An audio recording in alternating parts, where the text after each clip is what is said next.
My name is Margaret Lane. I was married to Richard for 37 years. We shared a quiet life in a modest home on the edge of Knoxville, Tennessee. He ran a small construction business. I worked as a retired elementary school teacher. Our life was calm, routine, and lately distant. When Richard died of a heart attack while loading groceries, the grief came not with tears but silence, the kind that settles into the corners of a house and lingers, heavy and watchful. The funeral was simple. Friends dropped off casseroles, neighbors said all the right things, and then they left, and I was alone. 2 days after the funeral, I found Richard's old phone in his desk drawer tucked behind folders and tools, like a secret too delicate to face. The screen was cracked, the case dusty. I almost tossed it out, but something stopped me. When I turned it on, one voicemail waited left 3 days before he died. I pressed play. "Mr. Richard? This is Emily. Mama's real sick again. She won't go to the hospital. She's coughing up red stuff and she's really hot. Tommy and Leo are scared. Can you come, please? We don't know what to do." A child's voice, barely 8 years old, calling my husband for help like he was her father. I froze. For years, I'd suspected something. The long Sunday drives. The cash withdrawals. The time I found a child's toy in the backseat of his truck, and he said it was from a client. I'd built quiet resentments, and now I had a voice. A name, Emily. She wasn't some mysterious woman. She was a child. A sick mother's daughter. Someone who trusted my husband in a way I hadn't seen in years. I stared at the phone as if it might burn me. Then I dialed the number back. A woman answered, her voice weak, brittle. "Hello? Is this Dana Monroe?" A pause. "Yes, who's this?" "My name is Margaret Lane. I'm Richard's wife." I could hear the breath leave her body. "I think we need to talk," I said. There was a long silence on the other end of the line. I can explain," Dana finally said, her voice cracking under the weight of emotion. But I didn't want an explanation, not right away. What I needed first was to understand. "There was a little girl," I said slowly, "who left a voicemail. She said her mother was sick. That little girl, Emily, called my husband for help." "Yes," Dana whispered. "That's my daughter. Emily, I'm so sorry. I know this must feel." "Where are you?" I interrupted. "At Mercy General," she replied. "Emily called your husband because I collapsed yesterday. The boys found me on the floor." I heard her breath catch. Then came the sound of muffled crying. "I'm sorry about Richard," she said between sobs. "He was everything to us. Everything to us." I felt those words like a crack in my chest. While I had been nursing years of quiet resentment, my husband had been someone's lifeline, a constant presence for a family living just beneath the surface of my world. "I'll be right there," I said, standing up before my mind could catch up. "Mrs. Lane," Dana said softly, "you don't have to." "What room?" 314. "But really, you don't need to come. We'll figure something out. Richard always said we should never be a burden to you. He talked about you all the time. He said you were the strongest woman he'd ever known." I ended the call before she could say anything else. I was afraid if I heard one more word about my husband's secret kindness, I might come undone. The drive to the hospital blurred past amber trees and stoplights I barely noticed. I thought of Richard, his stubbornness, the way he insisted on keeping our old truck, the quiet way he'd change the subject whenever I mentioned travel or upgrades. I'd always assumed he was being cheap or distant. Now I saw it differently. He hadn't been hoarding money or avoiding me. He'd been feeding 3 children, protecting them, choosing compassion over confession. The hospital smelled of disinfectant and tired hope. Room 314 was down a long hallway. I slowed as I neared it, unsure what I would say, or if I was even ready. Through the window I saw a pale woman lying still, an oxygen mask covering her face. She looked fragile, worn thin by years of hardship. And beside her sat a little girl with messy brown hair and a stuffed rabbit in her arms. "Emily." She was whispering softly to the toy, her lips moving in a quiet rhythm, maybe a prayer, maybe a story. Her eyes were serious, far too old for her age. I knocked gently on the door. Emily looked up, her gaze locked onto mine, wary but curious. "Are you Mrs. Lane?" she asked, voice barely a whisper. "Yes," I said, stepping inside. "You must be Emily." She nodded, gripping the rabbit tighter. I could see it in her eyes, fear, hope, and something else. Something that made me realize I hadn't just come to understand my husband's secret. I'd come to meet the legacy he left behind. Emily stood between me and her mother like a small, determined soldier. "She's really sick," she said. "She's been sleeping a lot, but she'll get better." Her eyes searched my face for signs of danger or judgment. I knelt beside her. "I believe you," I said gently. "Can I sit for a minute?" She hesitated, then nodded. I took a seat in the corner, giving her space. The woman in the bed stirred, coughing lightly beneath her oxygen mask. Her skin was far too pale, her frame too thin. But she was young, maybe mid-30s, and even in her illness, there was strength in the way she tried to open her eyes. "You came," she whispered, her voice raspy. "I did," I replied. "I think Richard would have wanted me to." Dana struggled to remove her mask, wincing with effort. "He said you were kind. That if anything happened to him, you'd understand." She paused to catch her breath. "He loved you so much. But he couldn't ignore us. We met him at the grocery store once Emily was crying. I couldn't afford food. He just started helping." I didn't know what to say. I had imagined betrayal, maybe another woman, a secret life. But this was something else entirely. A quiet, hidden act of mercy that had become a second life. "How long?" I asked. 2 years, she said. "We've been staying in the basement of a run-down house on Maple Street. No one knows we're there, but it's dry. Richard brought food, fixed the heater. Sometimes toys for the kids." "Kids?" I asked, glancing at Emily. She stood tall and answered for her mother. "I have 2 brothers. Tommy is 6, Leo is 4. They're downstairs with Mrs. Talbot, a friend of Mama's." I could barely process it. Richard, my husband, had spent Sundays with these children, reading them stories, fixing broken steps, making sure they were safe. The same Sundays I thought he was out at hardware stores. I turned to Emily. "Would you like to come home with me? Just for tonight?" She blinked, unsure. "Not to take you away from your mom," I added quickly. "But so you and your brothers can have a warm bed, some dinner, and she can rest." Emily looked at her mother, then back at me. "I don't know," she whispered. "When grown-ups in suits come to the hospital, they usually mean we have to leave. Mr. Richards said if anything happened to him, we should call you. He said you were good people." My heart cracked open. "I'm not in a suit," I said with a smile. "And you're not going anywhere without your mom knowing where you are." Dana's eyes filled with tears. "You don't have to do this," she said. "We'll figure it out." I shook my head. "You're not alone anymore." Emily walked slowly toward me. She reached out and took my hand. "Okay," she said, "but only if Tommy and Leo can come too." "Of course," I said. "Let's go get your brothers." As we stepped into the hallway, I realized something had shifted. This wasn't just about understanding what Richard had done. This was about deciding what I would do next. Mrs. Talbot, the woman caring for the boys, was waiting in the hospital cafeteria. She was older, maybe in her 70s, with gentle hands and eyes that watched everything. "You must be Mrs. Lane," she said, rising as we approached. "Richard spoke of you. I'm so sorry for your loss." I nodded, still unsure how to respond to that name on her lips. My husband had spoken about me to another woman, in another life. That meant something. Tommy and Leo sat at the table with coloring books and chipped crayons. Tommy had the same cautious stare as his sister. Leo was smaller, messier, humming quietly to himself. When Emily appeared, Leo lit up. "Emmy, is Mama better?" "She's still sick," Emily answered, sitting beside him. "But she's getting help now." Tommy looked up at me, his face serious. "Is Mr. Richard coming?" I swallowed hard. "No, sweetheart," I said softly. He can't come anymore." Tommy didn't say anything. He just looked down at the table, gripping a crayon so tightly it snapped in two. "We're going to my house tonight," I added, "just until your mom is better. She wants you to be safe. And warm." Tommy's eyes flicked to Emily, then to Mrs. Talbot. "Do we have to pack?" "No," I said. "You just need your shoes." They didn't argue. That evening, I drove 3 children home in my husband's truck.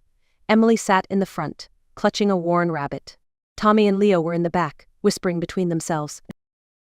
When we pulled into my driveway, Emily gasped.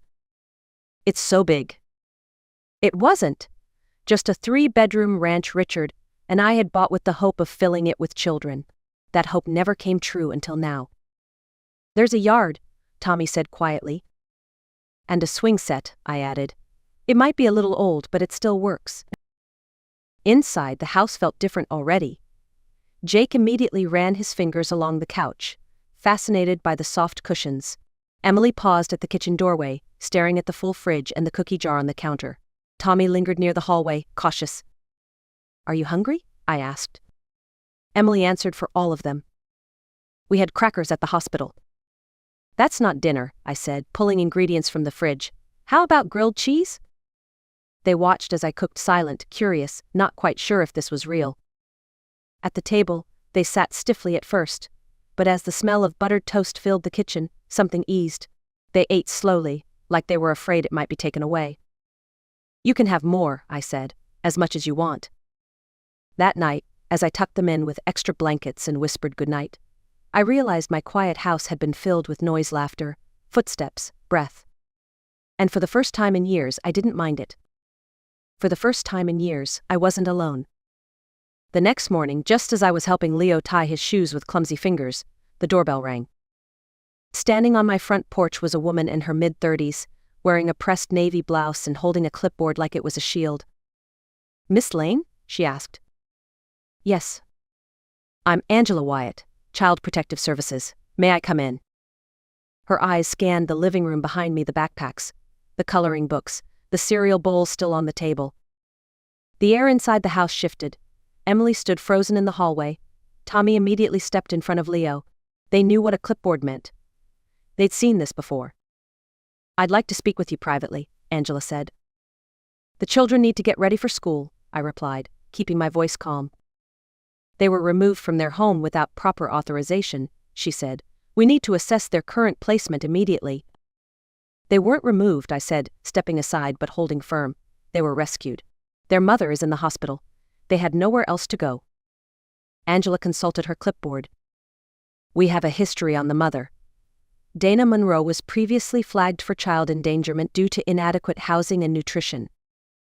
Because she was poor, I said. Not unloving, not negligent, poor. I understand you mean well, Angela said. No, I cut in, my voice low and steady. You don't understand. My husband spent 2 years helping this family. He brought them food, fixed their heater, read bedtime stories. These children are not cases to be managed. They are survivors. Angela blinked but didn't retreat. Regardless, we need legal clearance. Without it, this arrangement cannot continue. I picked up the phone and dialed. Greg, I said when the line picked up. It's Margaret. I need you here, now, it's urgent. Angela shifted uncomfortably. Miss Lane, you can't just. Children, I said, turning to the hallway, go grab your backpacks. We're going to visit your mom before school.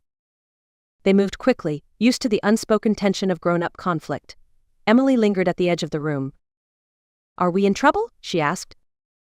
No, sweetheart, I said, bending down to meet her eyes. You are never in trouble for needing help. After they left the room, Angela and I stood in silence. You don't have to like what I've done, I said. But I won't let you undo it, unless you're ready to stand in front of those 3 children and explain why the only safe place they've known is being taken from them. 20 minutes later, Gregory Shaw walked through the door, still buttoning his jacket. A family lawyer with a gray beard and calm voice. He'd known Richard and me for decades. As he listened, he nodded slowly. Angela, he said firmly, what would it take to grant Mrs. Lane temporary custody? And just like that, the conversation shifted from confrontation to a plan. From fear to protection. From silence to a fight worth having. Angela outlined the process like a checklist: background checks, a home inspection, references, and Dana's written consent. Given the circumstances, she added cautiously, it can be expedited, but it still has to follow protocol. I'm not asking for special treatment, I replied. Just a fair chance to protect the children my husband already gave his heart to. We agreed to drive to the hospital that morning, Angela in her own car, Gregory with me and the kids. The ride was quiet. Even Leo, who normally hummed or chatted about clouds, stared out the window in silence. Claire looked better than the last time I saw her. Her color had returned, and though she was still frail, she was sitting up when we entered. Her eyes lit up the moment the children rushed in. My babies, she whispered, tears filling her eyes. Did you sleep okay? Whitney made us pancakes, Leo said proudly. And she has a swing set. And she read the story about the rabbit, Emily added. The Velveteen Rabbit. Dana looked at me across their heads. That was Richard's favorite. Angela cleared her throat. Ms. Monroe, I'm Angela Wyatt, with Child Protective Services. I need to discuss your children's current living arrangement. Dana immediately tensed. What about it? They're currently with Mrs. Lane, but we don't have proper authorization. We need to evaluate alternative placements. Dana sat up straighter. Her voice was tired but unflinching. No. Excuse me? They stay with Whitney, she said. I trust her. Miss Monroe, Angela began again, we understand your preference, but Miss Lane has no legal connection to the children. She has love, Dana replied. She has a home. She fed them, bathed them, made them feel safe when I couldn't. What more do you need? Angela shifted uncomfortably. Legally, you're still their guardian. But the court. I'll sign whatever you need, Dana interrupted. I'm not giving up my kids. I just need help. And she's the only one who offered it without asking for something in return. I stepped closer. We're not trying to take them from you, Dana. I just want to make sure they're safe and loved until you're ready. Dana nodded slowly, her eyes glassy. Do you really want to do this? Take all of us on? I already have. Angela sighed, flipping through her clipboard. There will be conditions, regular check-ins, counseling, documentation. Done, I said before she finished. Emily reached for my hand and whispered, Does this mean we can stay? I looked at her, at Tommy's wary hope, at Leo's sleepy smile. Yes, I said, you're home now. Angela didn't speak again until she left, but as she stepped onto the porch, she turned back. I've seen a lot of things, Mrs. Lane, but what I saw today, that was a family. And for the first time, I truly believed it too. The children had barely settled into their new routine when the past came knocking, quite literally. It was a crisp Tuesday morning. I was helping Leo zip up his jacket when the doorbell rang. Emily peeked out the front window. There's an old man outside, she said cautiously, and a lady with gray hair. I opened the door to find a tall man in his late 60s and a woman with kind eyes standing awkwardly on the porch. The man removed his cap. Miss Lane? I'm Frank Monroe. This is my wife, Susan, Dana's parents. Emily froze. Tommy immediately moved to her side. Neither child said a word. We just found out Dana was in the hospital, Susan said. We came as soon as we could. Her voice was soft, but it carried the weight of years, of distance, of regret. Emily's grip on my arm tightened. Where have you been? I asked, sharper than I intended. Frank's shoulders slumped. We had a falling out when Dana married the boy's father, he said. We thought he wasn't good for her, and, well, we let our pride get in the way. When he died and Dana reached out, we didn't answer. We were wrong. Very wrong, Susan added, her voice cracking. We've regretted it every day since. I studied them. They weren't here to make excuses. They were here because something had cracked open in their hearts. Are you here to take them away? Tommy asked, his voice barely audible. Frank knelt down. No, son, he said gently. We're not here to take anyone. We're here to help, if you'll let us. The children stared at him, unsure. They had learned not to trust easily. And honestly, I didn't blame them. Claire will need to decide that, I said. It's not my forgiveness to give. Of course, Susan nodded. We just wanted you to know you're not alone in this. I closed the door behind them and turned to the kids. Are they really our grandparents? Emily asked. They are, I said. Your mama's mom and dad. They never visited before, Tommy muttered. They didn't know how, I replied. Sometimes adults get scared too. Are they going to come back? That's up to your mom, I said. But no one is taking you away. You're staying here. Their faces relaxed slightly, but I could tell the encounter had shaken them. That afternoon, I visited Dana alone. She looked stronger, her voice had returned, and she sat upright with a magazine in her lap. They came, she said before I even opened my mouth. They want to help, I told her. But I told them the decision is yours.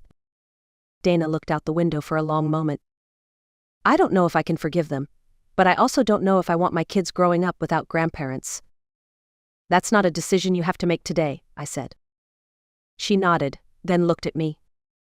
But thank you for letting them in, even when I couldn't. The days that followed were filled with quiet shifts, tiny changes that signaled we were all learning how to live together. The children settled into school, into routines, pancakes on Tuesdays, homework at the kitchen table. Leo made it his personal mission to find every squeaky floorboard in the house. Tommy asked more questions than Google. And Emily watched everything, always reading the room before she entered it. Claire returned home on a chilly Thursday morning. We had spent the evening before preparing her room, fresh linens, a new lamp, a few books Richard had once loved. Emily placed her stuffed rabbit on the nightstand, so Mama won't feel alone. When the taxi pulled into the driveway, all three children rushed to the window.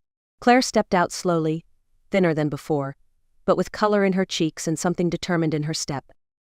"Do you think she'll like it here?" Leo asked. "I think she already does," I said. The reunion on the front lawn was quiet and sacred.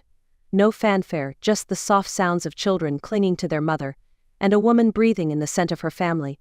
When they finally came inside, Claire stood just beyond the threshold, as if unsure she was allowed to belong. "This is your home too," I told her, "not just theirs." She gave me a grateful smile, but I could see the uncertainty in her eyes.